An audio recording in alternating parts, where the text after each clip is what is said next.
Hey, hallo euch allen. Ich bin Stern. Ich bin Linda.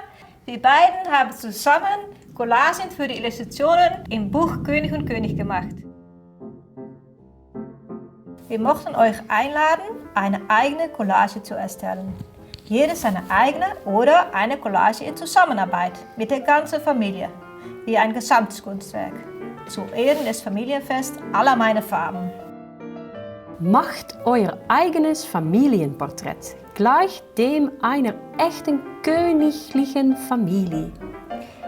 Habt ihr einen Vater, eine Mutter, vielleicht 2 oder mehr, ein königliches Haustier, eine Hofkatze, vielleicht ein königlichen Goldfisch, Prinz Kaninchen, Brüder oder Schwestern?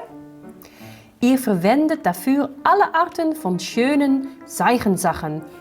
Aber dann verwandelt ihr euer Bild in eine Collage, eine Zeichnung zum Ausschneiden und Einfügen.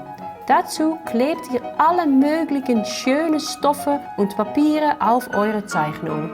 Am Ende macht ihr einen schönen versierten Rahmen für eure Zeichnung oder verwendet einen alten Rahmen, den ihr vielleicht Gold bemalen könnt.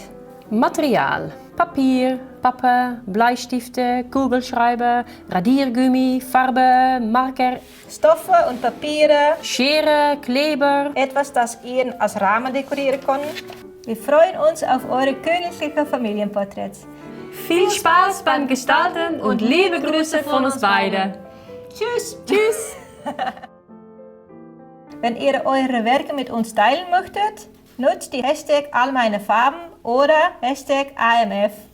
Gerne könnt ihr sie uns auch per E-Mail senden an info@bundeskunsthalle.de.